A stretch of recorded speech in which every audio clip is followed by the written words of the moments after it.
Teman-teman, apakah teman-teman tahu mengenai gambar yang ditampilkan?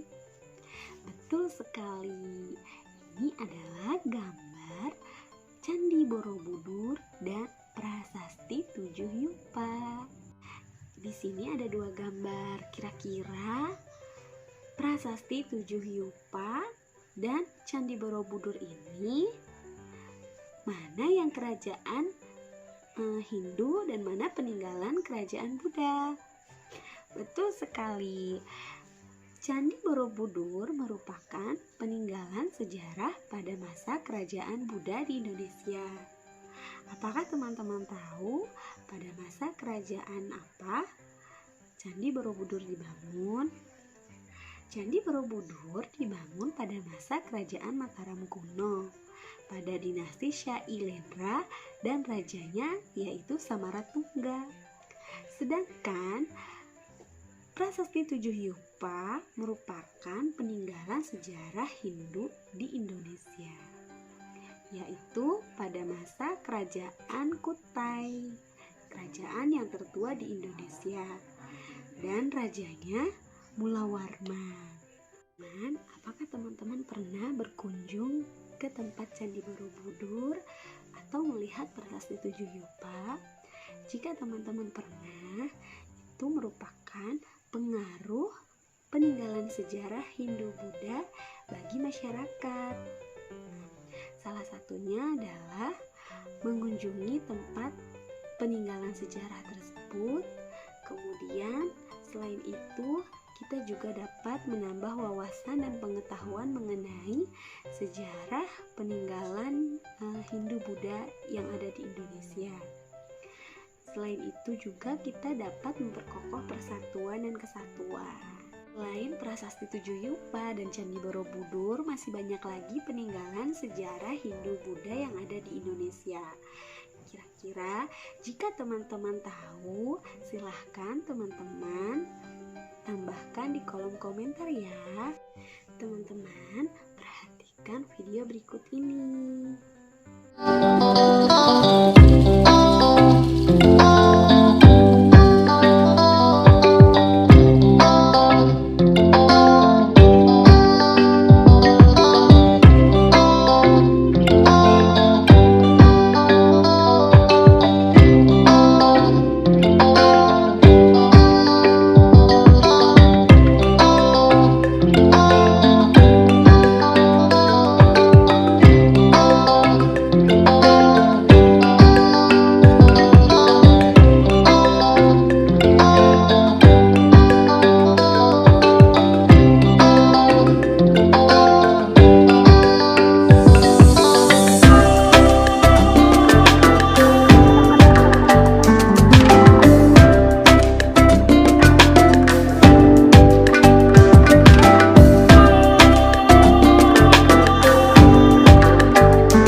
Teman-teman menyimak video tersebut, kira-kira apa yang teman-teman amati? Video tersebut merupakan contoh salah satu sifat-sifat cahaya. Cahaya merupakan suatu gelombang yang dapat ditangkap oleh mata. Sumber cahaya dibagi menjadi dua, yaitu cahaya alami dan cahaya buatan. Sumber cahaya alami yaitu matahari, dan sumber cahaya buatan seperti lampu dan senter tidak memiliki bentuk dan wujud, tetapi cahaya memiliki beberapa sifat. Sifat cahaya yang pertama adalah cahaya dapat merambat lurus. Sifat cahaya dapat merambat lurus ini bisa kalian lihat di pagi hari atau sore hari. Ketika matahari bersinar, cahaya akan masuk melalui celah lubang jendela kamarmu. Kemudian cahaya masuk lurus memasuki ruangan. Jika teman-teman ingin membuktikannya, silahkan teman-teman mencoba di rumah ya. Ingat, mencoba di rumah di pagi atau sore hari.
Sifat cahaya yang kedua adalah cahaya dapat dipantulkan.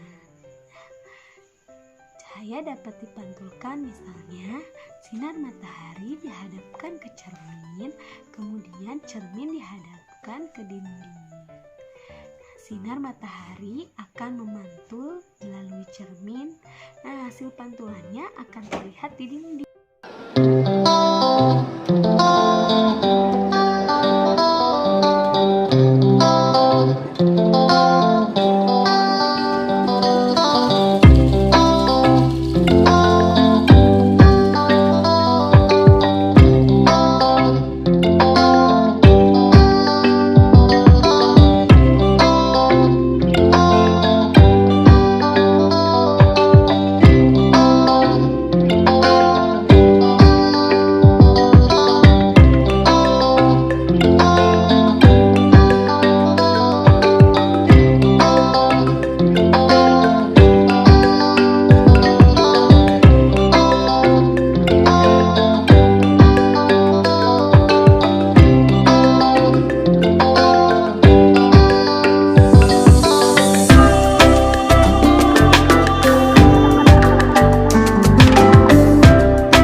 Cahaya dapat menembus benda bening. Benda bening seperti gelas kaca bening, plastik, dan air jernih dapat meneruskan cahaya sehingga tampak cahaya menembus benda bening. Salah satu sifat cahaya yaitu cahaya dapat menembus benda bening. Alat dan bahan yang digunakan adalah lampu senter, 4 gelas yang berisi air, dan benda yang berwarna gelap atau berwarna hitam.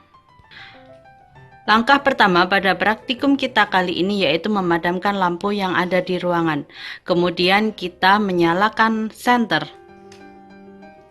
Saat senter menyala, kita dapat melihat bahwa cahaya yang berasal dari lampu senter dapat menembus gelas pertama ke gelas kedua, ke gelas ketiga, dan ke gelas keempat. Cahaya yang berasal dari lampu senter yang menembus gelas keempat tidak dapat menembus benda gelap yang berada di belakangnya. Hal inilah yang membuktikan bahwa cahaya dapat menembus benda bening. Demikianlah praktikum kita pada hari ini. Terima kasih. 4. Cahaya dapat dibiaskan. Pembiasan cahaya merupakan pembelokan cahaya karena cahaya melewati medium yang berbeda.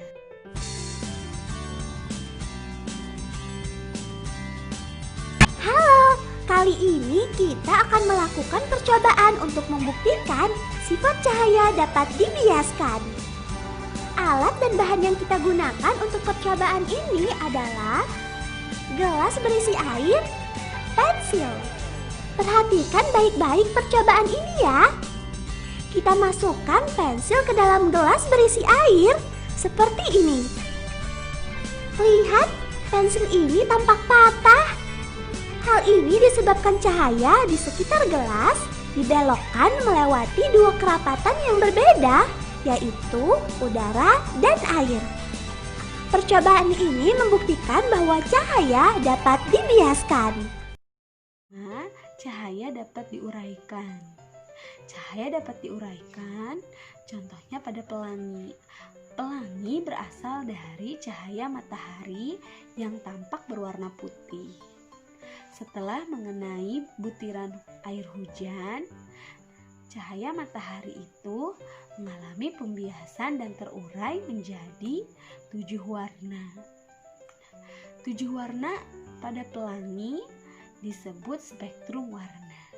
Cahaya sangat penting bagi kehidupan kita.